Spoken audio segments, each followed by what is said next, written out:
Enfim, acho que tem elementos mais do que suficientes aqui para a gente abrir para o debate. Felipe, a gente vai seguir aquele esquema de praxe aqui, 2, 3 perguntas, começando pelo Felipe, depois a bola volta aqui para mim.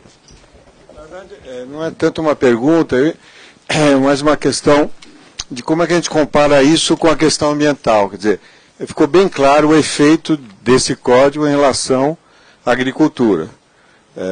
O que seria super interessante era estar aqui, digamos, aqui está a agricultura e aqui estaria o meio ambiente. E aí dizer, olha, aqui o problema da água é esse, o problema das chuvas na Amazônia vindo para o centro-oeste é aquele, o problema dos rios que ele mencionou rapidamente, dos 15 para 30, precisaria ser 50. E aí nós, como leigos, agora leigo eu, podíamos estar um pouquinho, não arbitrando, mas enfim, entendendo um pouquinho essa questão. Eu acho que é importante. A outra coisa que eu estava comentando com o André, o fato do substitutivo dar 0 lá e aumentar para 180, alguém botou aquele jabuti na árvore, não é por acaso que aconteceu, só isso. Legal, Felipe, olha, só pela ordem, tem uma pessoa que pediu lá atrás, eu peço para as pessoas se identificarem, e depois uma pergunta aqui nessa margem aqui do Rio. Fátima, da Fundação Solidariedade. Uma dúvida, Gerd, Marcos, essa ideia da compensação é, obviamente, a mais lógica e a mais inteligente dentro do cenário hoje. Agora, como fazer com que haja um incentivo real para que haja compensação nas áreas de relevância de preservação? Um exemplo, você mesmo falou que as áreas onde há maior expansão, a maior tendência de desmatamento e de ocupação é a Mapitoba, a Pitomba, etc., onde você tem uma expectativa de valorização altíssima. Então, a pessoa que tem uma propriedade lá, a emitir um certificado de preservação, ele vai cobrar altíssimo, porque ele não vai fazer pelo valor presente. Aliás, ele vai fazer uma conta de valor presente, certo? Então, imagine que se eu fosse o dono de uma propriedade nessa região e que tivesse uma grande área preservada. Se eu fosse vender para uma usina, eu iria cobrar quanto? Eu iria fazer a conta de quanto que a usina ia gastar para recuperar, ou quanto custaria a terra. Entende? Faria uma conta, essa seria a conta inteligente num mercado, digamos que um mercado de compensação estivesse realmente acontecendo. Certo? Então, assim, a minha dúvida é, quais seriam os incentivos que a gente precisaria para que esse mercado acontecesse e direcionasse a preservação para as áreas em que seriam as ideais a serem preservadas? Bom, agora mais uma pergunta ali, depois a mesa volta, depois pode ter uma segunda pergunta. A minha pergunta é a seguinte, essa proposta do Aldo, pelo que eu pude ler, eu não vi que ela permitisse desmatar mais nada além do que o atual código permite, não é? Não vi nenhum item que aumente a possibilidade de desmatamento. Vamos dizer, onde precisava manter 30, só precisa manter 20. Mesmo nesse negócio dos 30, que ele diminui para 15, é a diminuição da necessidade de recompor, né? No fim, todo o bioma da Mata Atlântica não pode desmatar nada. Então, eu também havia algumas coisas, eu acho que a proposta não resolve alguns problemas. Por exemplo, o Pantanal, por exemplo, né, fica meio sem solução, pelo que eu vi no texto. Legal. Então, agora volta aqui para você e depois a gente faz mais uma. E acho que aí a gente deve encerrar. Só rapidinho, então, ser bem sintético, a Pitomba, o Mapito, acho que assim, tem duas coisas que a gente tem que separar numa dinâmica dessas. Por exemplo, se você vai fazer a conversão numa região dessas, de áreas que hoje estão com cerrado, para uma agricultura produtiva, intensiva, etc., é uma coisa. Agora, se você vai tirar o cerrado, fazer o carvão, né, e depois colocar um boi por hectare para não gerar emprego nenhum, é outra dinâmica, né? Então, acho que tem que diferenciar essas duas coisas, né? Assim, eu acho que a região tem que desenvolver, beleza, mas nas áreas que tem aptidão para isso, né? Eu acho que o que a gente não precisa é estimular uma atividade que depois vai, à custa do passivo ambiental, né, gerar pouco emprego, pouca renda, pouco tudo, né, sendo que ela teria outras opções para se desenvolver, né. Então acho que essas duas coisas têm que ser diferenciadas, né. Agora, como fazer isso, não sei exatamente, né. Como separar essas duas coisas é difícil, mas eu acredito que um mercado de compensação ele possa, até certo ponto, ser sensível a isso, né, de gerar algo em que certos tipos de conversão de áreas são inibidos porque existe uma alternativa um pouco melhor, mas não tão boa quanto a conversão, por exemplo, para soja altamente produtiva. Então, um preço que separasse essas duas coisas, né.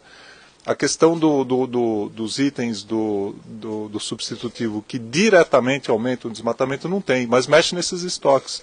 Quando você anistia a necessidade de reserva legal de várias formas, você aumenta o estoque de área que você pode, daqui a 5 anos, né, desmatar de forma legal, porque tem menos área protegida. Então, eu não consigo enxergar que ele é tão neutro em relação a permitir o aumento do desmatamento. Eu vejo justamente o contrário, né? Porque durante 5 anos, teoricamente, não tem, né? Mas dependendo de como os estados vão interpretar essa possibilidade de reduções, né?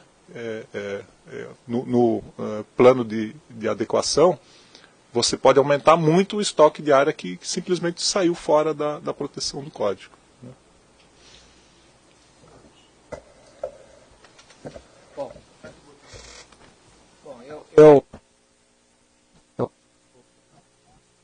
O nosso extraterrestre, se participasse desse debate, ele ia sair mais confuso ainda em relação a essa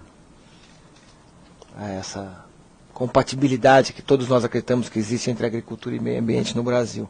Porque, de fato, a legislação ela foi mudando no tempo, né? De repente tem lá essa medida provisória lá de 2001, que foi editada 60 vezes entre 95 e 2001, e que foi mudando as porcentagens. De repente ela está congelada, e é isso que a gente está chamando hoje de Código Florestal atual. É uma medida provisória que nunca foi votada. Então, o primeiro ponto que eu quero deixar claro é que eu sou absolutamente favorável a esse assunto ser tratado com a maior rapidez pelo Congresso, porque eu acho que ele tem que ter nós precisamos ter uma legitimidade de Congresso em cima disso. Quer dizer, eu acho que se o Congresso existe, né, e representa a população, e os mais variados grupos, e nesse caso existem os mais variados grupos mesmo, e isso daí tem um impacto nos próximos 100 anos, eu entendo que esse assunto tem que ir à votação. E aí você tem que fazer os ajustes que são necessários e o mais rápido possível, porque na situação de hoje, nós estamos hoje vivendo uma situação de elevadíssimo desmatamento ilegal, o que significa que o código não está funcionando, por N razões, né? E ele precisa, eu acho que um ponto aqui que nós concordamos 100% é que essa linha que é a dominante hoje, que é a restauração, ela não vai dar certo. Então, na medida que nós abrimos o caminho da compensação, e através da compensação a gente dá valor para a floresta em pé de alguma forma, vamos pegar, esquecer todas essas imensas gráficos que foram colocados aqui, e pensar apenas um conceito simples, quer dizer, se eu tenho hoje um mecanismo, tá? Então eu tenho APPs e reserva legal. APP, existe um déficit porque eu preciso recuperar as APPs. E faz sentido que elas sejam recuperadas aonde elas estão, de alguma forma. Mas eu preciso ter algum incentivo para fazer isso, porque não fui eu, muitas vezes, que fui causador disso. Isso pode ter acontecido quando a lei me obrigava a ter que chegar até o rio. Então tem que haver lá um incentivo para isso. E tem que haver um outro incentivo para uma coisa que é como jabuticaba, só tem aqui no Brasil, que é a reserva legal, que é esse conceito que vem dos 25, virou 20, depois virou 50, depois virou 80, 35 e 20, né? Enfim, mas está aí, tá? Então, se a gente partir da ideia, e o Aldo fez isso, que esse negócio existe, vamos criar mecanismos de compensação inteligentes que levem em conta, como foi dito aqui, que também existem biomas, por exemplo, realmente Tudo isso aqui não vai resolver o problema lá do Pantanal, que tem uma especificidade lá do Pantanal, que é outra coisa, tal. Mas, pelo menos, a gente cria um caminho na direção correta, que é dar valor para a floresta que existe hoje em pé, que pode ser desmatada com uma agricultura de baixa produtividade, e ao mesmo tempo preservar essa agricultura hipercompetente que o Brasil criou, né? Porque se eu tiver que pegar uma área de cana e recompor 20% em cada propriedade, como o Ministério Público está nos obrigando, eu vou perder a eficiência da cana, porque a cana ela só anda 30 km, 40 km. Então eu vou ter que recompor florestinhas, ilhotas, e vou ter que buscar a cana mais longe. Quer dizer, então eu vou estar comprometendo o econômico, comprometendo o social, para fazer uma floresta numa área né, que vai ter um custo imenso, de baixo valor, certo? Que vão ser ilhotas, do jeito que a lei está hoje, da forma como o Ministério Público está nos obrigando, nós temos que recompor em cada propriedade. Eu vou lá, verbo e recompor. Então, por que não então caminhar para essa direção? Então eu acho que não.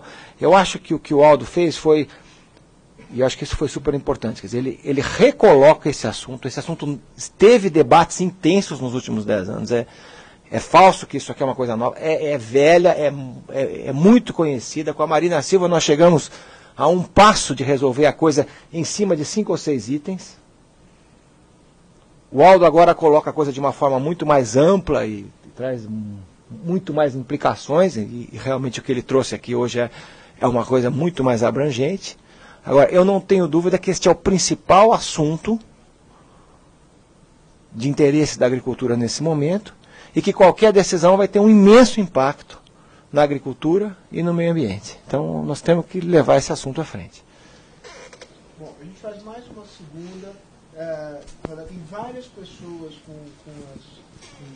que pediram a palavra. Eu vou pedir que as pessoas sigam o padrão das anteriores, quer dizer, não são mini exposições, são perguntas curtas, tá certo? Eu confesso para vocês que eu já perdi inteiramente a ordem aqui, porque foram muitas as mãos que se levantaram. Eu, evidentemente, que vou começar pelo presidente Fernando Henrique, depois o senhor levantou sim. Não, vou tentar ser simples. Primeiro, se a medida provisória de 2001, ela virou lei. É lei. É lei. Não é medida provisória mais não. Que houve uma mudança geral e que naquele momento, o que era medida provisória virou lei. Então tem o Código Florestal. Não é verdade que não existe. Existe o Código Florestal. Segundo, me parece do que eu ouvi, do que eu entendi, que foi votado, tudo. Né? Ela nunca foi votada. Mas não importa, virou lei. O Congresso ipso facto aprovou. Porque estava lá, quando houve a mudança do processamento de regime provisório, as que não haviam sido votadas foram em bloco aprovadas, com voto. Então é lei. Agora, a outra questão é a seguinte, do que eu pude entender, porque é bastante complexo, dá a sensação de que esse mecanismo de compensação é um avanço. Como foi um avanço no meio ambiente também. No fundo é o mesmo mecanismo de emissão de CO2, Kyoto, não sei o quê. Foi um avanço. Há pergunta sobre como é que vai implementar, se vai implementar ou não vai implementar, mas é um avanço. Segundo, parece que no meio desse avanço há jabuti. E tem que tirar o jabuti. Ao tirar o jabuti, facilita a aprovação. Não é? Acho que tem que identificar, talvez um outro, não sei se precisa ser aqui, mas enfim, no debate, o que realmente afeta negativamente o meio ambiente. Por exemplo, a questão se realmente o Código Florestal, tal como foi proposto pelo Aldo, vai deixar uma área mais ampla, sem proteção. Se isso é verdade, como resolver isso? De que maneira esse módulo, que foi mencionado aqui, 4 módulos, é uma coisa que pode levar a consequências negativas, para chegar a um entendimento, porque eu acho que é realmente importante que se tenha um entendimento para poder tranquilizar quem produz e quem está preocupado com a preservação e com o meio ambiente. Então são muitos itens, pelo que eu vi, que podem provocar a discussão. Não sei se é bem assim. Isso talvez merecesse um outro encontro aqui, e trazendo então também representantes políticos, que quem vai votar isso não somos nós, vai votar no Congresso. Qual é a posição deles e tal, e quem sabe esses esclarecimentos permitam uma certa convergência e permitam que for de má fé, ficar visto que é de má fé e tirar um apoio para que venha a ser de má fé. Vamos esgotar aqui essa área central. Realmente peço encarecidamente que as perguntas sejam telegráficas, porque eu não gostaria de deixar ninguém de fora, mas se as pessoas se estenderem, eu não vou conseguir atender a todos. Paulo de Túlio Junqueira, engenheiro agrônomo e advogado, consultor ambiental. Eu estou preocupado, como o presidente está preocupado com esse jabuti. Mas, nos nossos cálculos, eu queria perguntar para você, nos nossos cálculos, baseado no ITR, no INCRA e no censo de 2006, essas áreas de 4 módulos rurais significam 76% dos imóveis rurais do país e representam 25% da área desses imóveis rurais. Então, isso, como vai ser uma coisa preocupante, eu não sei se o seu número bate com o meu número. Então, é 25% da área do Brasil de imóveis rurais. Então, eu não sei se esse peso... Mas eu fiz esse cálculo. É 4 módulos rurais de todas as propriedades. E eles representam 25% da área rural de todos os imóveis rurais do Brasil.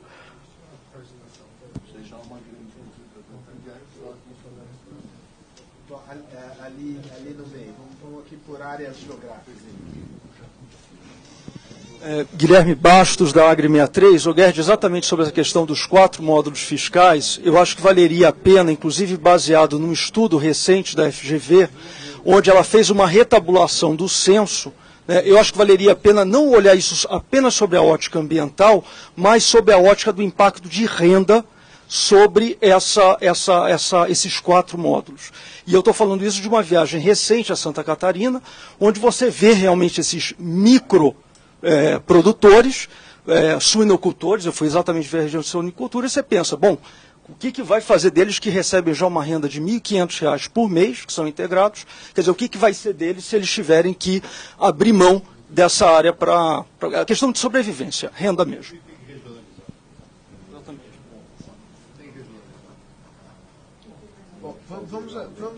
Vai um pouquinho aqui para a direita. Aqui. Eu venho para cá porque eu vi que a área central era... Melhor se eu voltar lá. Não, se quiser eu volto para lá. Com todo carinho. Sucintamente, eu vou falar com o consumidor. Eu fiquei impressionado com essa questão das áreas de desfrute. No Brasil, não há nenhuma fiscalização e controle da qualidade dos produtos. Basta você ler o jornal sobre resultados em relação ao uso de pesticidas, inseticidas. Nós estamos sendo envenenados. A pergunta é rápida. Nessa produtividade está esse envenenamento, primeiro. Na questão do desfrute, o que se vê em matéria de tiragem por hectare, o que por seja, por insumos, né? Em termos de produção de galinha, de uma crueldade, produção de porcos, na Europa também fazem isso, que hoje nós como consumidores, eu sou consumidor da época que se matava a galinha ainda, né? Torcia o pescoço e ela ficava comendo no terreno livremente. Hoje ela é condicionada com medições de produtividade, produzindo uma carne cheia de antibióticos, inchando o bicho. Quando se fala nesse desfrute, está implícita a ideia de usar métodos desse tipo, ou da produtividade de usar todos esses insumos de forma descontrolada, que está envenenando a população? Bom, mas 2 perguntas aqui do lado esquerdo e encerramos. Do lado direito, Luiz Célio Botura. Você fez uma série de cenários futuros baseado num cenário presente que também é um cenário variável. Nós não temos certeza do cenário que se aplicou. Então, a minha preocupação sempre está que a população cresce até um limite, 2050 tem aquele limite lá, mas a população urbana cresce muito mais. A área rural será menor, então, portanto, a área urbana será muito maior. Se nós analisarmos somente a produção agrícola, a vantagem agrícola, nós estamos deixando de lado, não especificamente no meio ambiente, nós estamos deixando de lado a produção energética nossa, que é predominantemente hídrica, e nós estamos deixando de lado a água de beber, a água do saneamento, e, por outro lado, estamos trazendo muito água indesejável junto nas chuvas, nas enchentes e nos desmoronamentos. Então, quer dizer, a mata, sem mata, mata.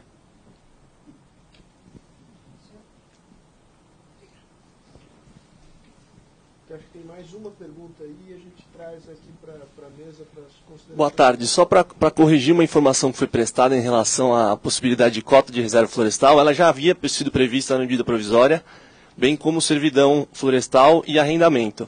E em relação à preocupação que existe dessa questão de recomposição ou de restauração de reserva legal, é bom lembrar que o Estado de São Paulo, através de uma resolução recente, de maio, condiciona a renovação de licença de operação de empreendimentos situados em área rural a uma apresentação de um plano de recomposição de reserva legal. E também colocar a questão do mecanismo READ, que eu acho que vai ser um concorrente severo, o PSA, que ainda não está regulamentado no Brasil.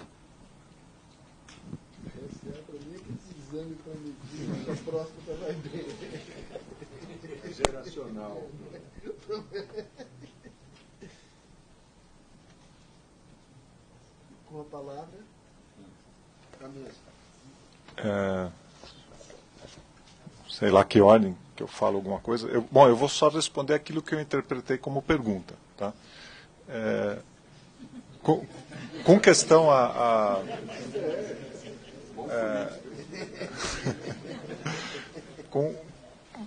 com relação à já existência da servidão, tudo isso já tinha. O problema era a abrangência espacial, que era restrito à bacia hidrográfica, então não gerava muito mercado, né? Então, tudo bem, se o Estado assim decidisse, podia ser por grandes bacias, tudo, mas... Desculpa só para dizer, no Estado de São Paulo, como advogado, eu acompanhei algumas averbações. Não é só a microbacia. A Secretaria do Meio Ambiente e a CETEB, incorporada pelo DPRN, ela aceita que seria dentro da mesma bacia hidrográfica, desde que respeitados a Atlântico Paraná e Atlântico Sudeste. Então não é a microbacia, como foi exposto, trechos pequenos. Existem oportunidades que, e até já existe a admissão da interpretação de não ser especificamente mesmo bioma. Como, por exemplo, o caso em Ribeirão Preto poder ser compensado na Serra do Mar ou em outras regiões. Tá, obrigado pela aula. Mas, de qualquer forma, com essa inclusão do bioma dentro do texto, ficou muito mais abrangente de uma forma coletiva, né? Então isso pode talvez atrair, pelo menos é a tese que a gente está partindo, uma maior facilidade da aplicação do mecanismo de compensação que realmente já existia, né? A questão dos 4 módulos, eu só posso dizer a base que a gente usou. A gente usou a base do censo, né? Do censo agropecuário, mesmo os 4 módulos representando 25% da área, da forma como está no substitutivo, você abate 4 módulos de qualquer propriedade. Então, uma que tem 5 abate 4, uma que tem 6 abate 4. Então, você tem que fazer o cálculo em cascata disso para todos os módulos, né? Para todos os tamanhos de propriedade, né? Então, se realmente a isenção ela fosse como estava numa das versões iniciais do substitutivo, que os imóveis abaixo de 4 módulos estão isentos, né? Hoje, o que está lá é que se abate 4 módulos de qualquer imóvel, né? Então, isso gera um efeito muito maior. A gente modelou as duas situações. Isso, você abatendo 4 de qualquer imóvel, você tem um impacto enorme em cima da diminuição de exigência de reserva legal, muito maior do que se abater só dos de 4. E 4, de qualquer forma, na nossa interpretação, é muito, né? A questão da Jacutinga, eu concordo. Agora, eu acho que, vamos dizer assim, a compensação... A Jabuti ou Jacutinga? Jabuti. Não, aqui tinha um outro, tem Jacutinga nessa moita, eu sou dessa época aí, né? Jabuti, né? Jabuti na árvore. Jabutinga. Não subiu, né? O Jabuti... É que o Jabuti favorece claramente alguém, né? Quer dizer, o mecanismo de compensação é um mecanismo que leva a um equilíbrio entre compensação e geração de conformidade, né? Quer dizer, ele não é uma anistia. alguém vai ter que pagar por esse jabuti, né? Tem um preço isso, né? É lógico que a compensação é um mercado, ele vai ter um preço. Então alguém vai pagar para o outro não desmatar, né? Então o mecanismo de anistia ficando do tamanho que ele está, ele anula o outro, né? Esse que é o problema, né? Então agora, assim, se isso foi colocado intencionalmente, ou se isso foi colocado porque não tinha acesso aos números, né? Porque a gente roda esses modelos, a gente tem surpresa também, a gente roda assim, será que deu isso aí, né? Assim, será que é isso mesmo? Roda de novo, tal, olha, né? Então, eu não acredito que na hora que foi definido 4, que tinha esses números para balizar esse 4. Né? Então, vamos dizer assim, da forma com que está é que não tem jeito, né? Assim, porque seria bom, né? Não só ele, né? Talvez mais gente, né?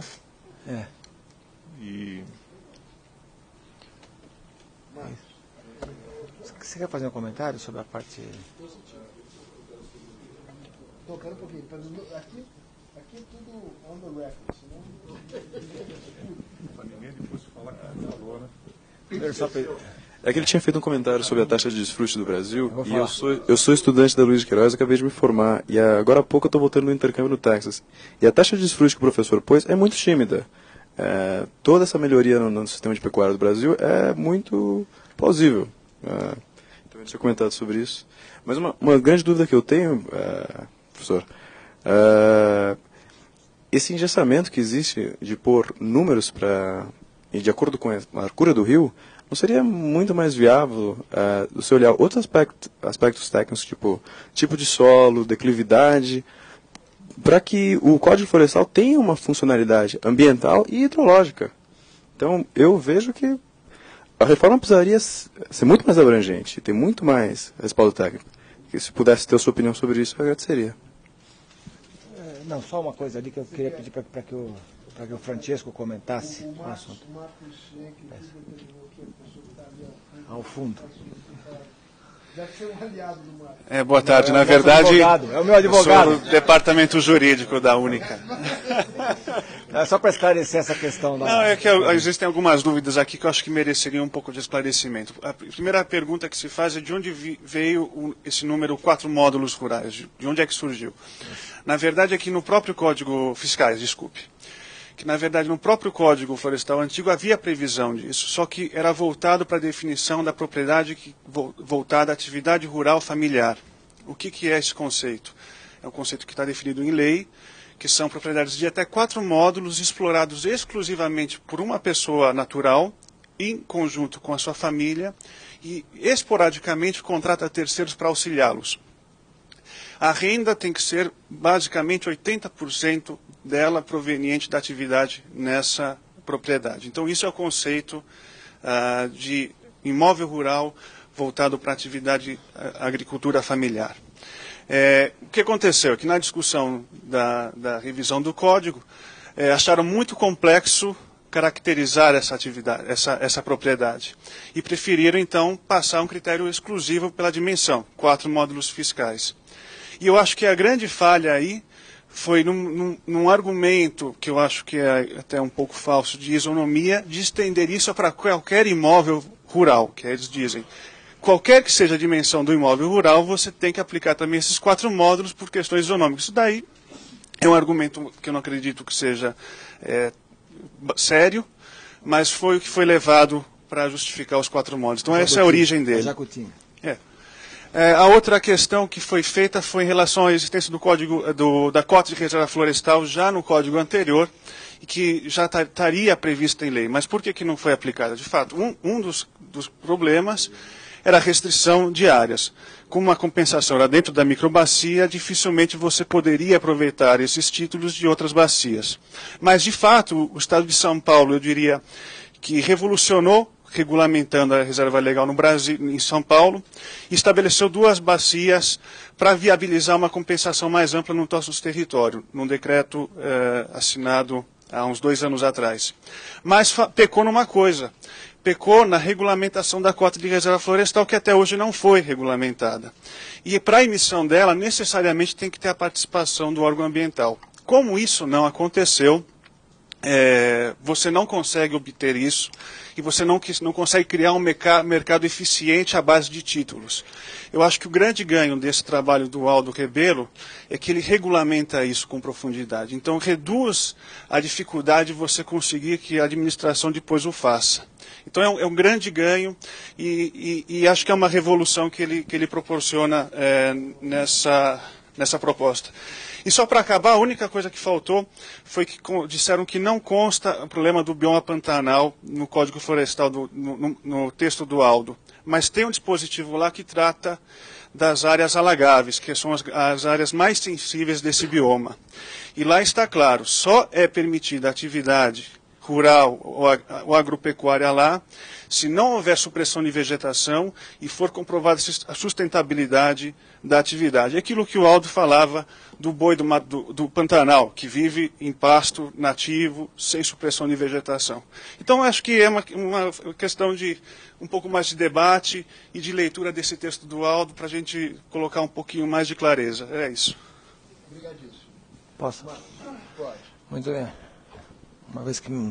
Uma vez que meu advogado já se pronunciou,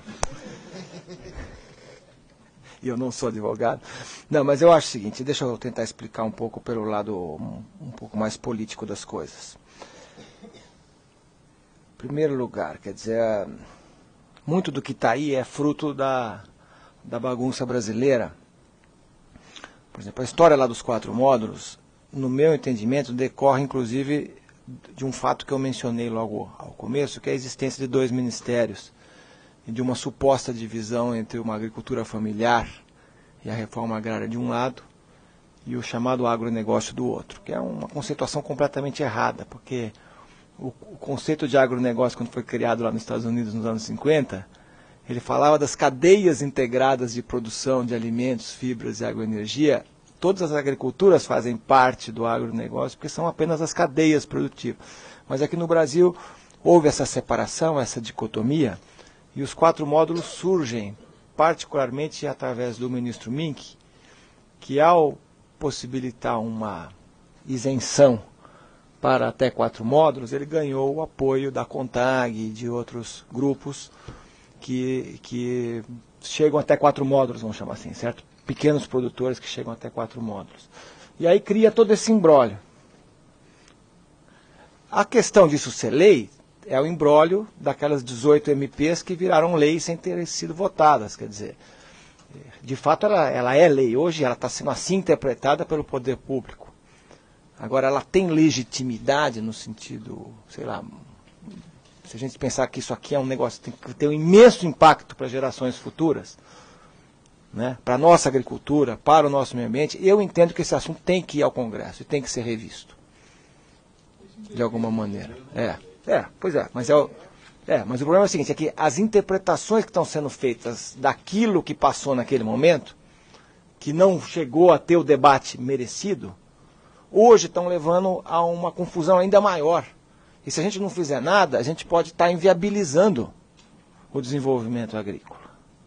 E pode estar criando ainda mais desmatamento ilegal e mais outras coisas mais. Então, eu realmente acho que é a própria, quer dizer, aquela história, quer dizer, existem leis, instituições que são, como diria o nosso Douglas North, Prêmio Nobel, inefficient by design, quer dizer, elas foram desenhadas para não funcionar. Eu acho que o Código Florestal, da maneira como ele se apresenta hoje, ele não tem uma aplicação possível e inteligente. Então eu acho que isso tem que ser realmente analisado pelo nosso Congresso e aí você começa a fazer essas adaptações. Então põe lá 4 módulos para resolver o problema de um, não resolve a regionalização. Quer dizer, nós temos vários biomas, várias agriculturas nesse país e você está tratando tudo por uma só lei, né? Como se tudo cabesse lá dentro, como se tudo coubesse lá dentro, né? Eu acredito muito nesse regulamento da compensação, né? Porque eu acho que um país que tem uma agricultura tão forte como o Brasil teve nos últimos anos, e aqui eu aproveito para dizer, eu acho que o assunto qualidade dos produtos agrícolas não está em pauta hoje, mas um país que se tornou o terceiro maior exportador do mundo, que em qualquer um desses produtos importantes, carne bovina, carne de aves, carne de frango, açúcar, soja, a gente exporta para 160, 170 países, é porque alguma qualidade o nosso produto tem, né? O Brasil hoje é o maior exportador mundial de carne bovina, o maior exportador mundial de carne de frango, e a gente não seria isso se não tivesse uma qualidade, uma certificação absolutamente reconhecida. Claro que tem muito para ser feito, claro que tem problema de origem de gado de corte em algumas áreas. Aliás, eu acho que a pecuária, e aqui a gente concorda, todos nós agrônomos concordamos, que a pecuária é o setor que teve muitos avanços, mas que ainda tem muitos problemas que precisam ser resolvidos, claramente. Inclusive, problemas de coordenação da cadeia produtiva. Por exemplo, eu acho que nós hoje somos muito mais coordenados no açúcar e no álcool do que na pecuária. Então a pecuária tem muito para fazer, até porque ela ocupa 50% das terras aráveis do Brasil, né? Certo? Então tem muito para ser feito. Mas a pecuária brasileira hoje é uma campeã global. E as carnes aqui no Brasil que se consome hoje são muito mais seguras do que as carnes que se consumia na época que a gente matava a galinha com a mão, né? Certo? Então, os nossos avós. Então, eu não tenho dúvida que a gente teve grandes avanços aqui. Agora, para voltar realmente ao tema, quer dizer, de 2001, quando a SMP virou lei para cá, esse assunto foi e voltou inúmeras vezes. Quando a gente vê nesse momento a Marina fazendo uma crítica, né, ela critica porque nessa posição que ela se encontra, é óbvio que ela tem que fazer isso. Mas nós quase chegamos a um acordo, e ela mencionou isso já publicamente algumas vezes, em 2007, né, em cima de alguns pontos, e um dos pontos mais relevantes para a agricultura era exatamente a compensação, que estava desenhada não muito longe do que está sendo falado agora pelo Aldo, né? Então, eu acho que nós temos que dar esse passo, né? Eu acho que nós temos que ser inteligentes o suficiente para entender que um país que tem 60% de reservas florestais, que essas reservas florestais aumentaram fortemente nos últimos anos, mas tem um problema grave de aplicação da lei. Um país que fez uma agricultura de altíssima produtividade como a nossa, reconhecida no mundo inteiro, ele tem que conseguir acomodar o crescimento da agricultura e do meio ambiente, respeitando o critério da sustentabilidade, na sua essência, que é a eficiência econômica, combinada com responsabilidade ambiental e com equidade social. Quer dizer, nós temos que conseguir essas três coisas. Por exemplo, quando a gente fala assim, vai ter o desmatamento zero por 5 anos, né? Eu até acho que o desmatamento zero talvez fosse uma solução inteligente, pelo menos para você parar um pouco as coisas e fazer uma arrumação. Não, é zero geral. É zero geral.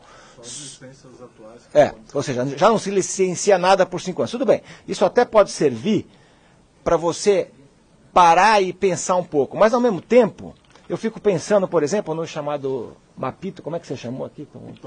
A Pitomba, quer dizer, que é uma região de ocupação recente, que tem um cerrado que pode virar, numa parte dele, cotas de reserva ambiental, na outra parte pode virar uma agricultura muito forte. O Maranhão pode... É pouca área. 7 milhões de hectares, que pode ser o novo Paraná, que vai levar todo um desenvolvimento para uma região, que se nós conseguirmos trocar alguns políticos locais também, que isso é outra questão, mas pode levar a um grande desenvolvimento daquela região, e que se você falar assim, vamos parar tudo por 5 anos, né, não é trivial essa decisão, né? Então acho que a gente tem que se debruçar nisso, encontrar uma saída o mais rápido possível, de preferência permitindo que o desmatamento ocorra naquelas áreas onde ele deve ocorrer, mas também criando mecanismos para que a agricultura se desenvolva com alta tecnologia e criando mecanismos para que a compensação de fato ocorra e que a gente dê valor para a floresta em pé, que é a única maneira de manter a floresta em pé, dando valor para ela. Porque se a gente não der, as pessoas que moram lá, eu sempre lembro de uma frase que um ambientalista, que uma pessoa que sempre conviveu nessas duas áreas dizia, que era o seguinte, quer dizer, para nós que moramos aqui em São Paulo, e assistimos televisões e filmes e tal, o que falta para a gente, o que é escasso para a gente, é a floresta, certo? Todos nós temos essa visão idílica, né? Gostamos de viver lá, mas a gente não vive lá. Agora, para quem vive lá e não ganha nada da floresta, o que ele precisa é de emprego, o que ele precisa é de renda. Então, se a floresta não tiver algum valor, né, nós vamos acabar tendo um problema como a gente tem hoje. Então nós temos que conseguir compatibilizar, nós temos como compatibilizar no processo de crescimento nosso nesses próximos anos. Acho que esse que é o desafio, e a única recomendação é que a gente leve esse assunto para o Congresso, vai ter um novo governo aí, e tentemos encontrar uma solução mais inteligente do que o que está aí hoje. Eu fico com a sensação, realmente para terminar, o presidente falou, é falta de bom senso. Eu acho que eu talvez suspeito que tenha uma coisa um pouco mais complicada. Como ninguém confia nas instituições que seriam capazes de tornar realidade a norma, né? Quer dizer, os agricultores não confiam de que o Ministério Público, que o IBAMA, etc., vão seguir uma normatividade de uma maneira razoável. E como, de outra parte, os ambientalistas não confiam que haverá fiscalização, todo mundo tenta maximizar. Né? Exatamente. Então, porque, digamos, não é um problema simplesmente de falta de bom senso quer dizer, você tem uma tremenda desconfiança na capacidade das instituições estatais de fazer valer com razoabilidade a norma. Nesse cenário você tenta maximizar o teu lado. Eu tento ganhar tudo, empurrar o outro ali para o cantinho, né, para poder preservar o mais possível o meu espaço na briga. É na briga. Porque quando você diz, é fácil compatibilizar, tem espaço, vamos falar sério, fácil coisa nenhuma. Fácil na teoria. Né? Na aplicação prática da norma, é uma tremenda de uma complicação. Né? Então, eu acho que isso convida a gente a fazer um debate. Fizemos, digamos assim, com os não políticos, façamos com os políticos, né? Na sequência dessa conversa. Eu agradeço a presença de todos, sobretudo do Gerd e do Marcos. Se fome, eu sei que as pessoas têm, não sei se as pessoas têm tempo, mas há aqui do lado café e alguns salgadinhos para quem queira aproveitar. Obrigado mais uma vez, um abraço.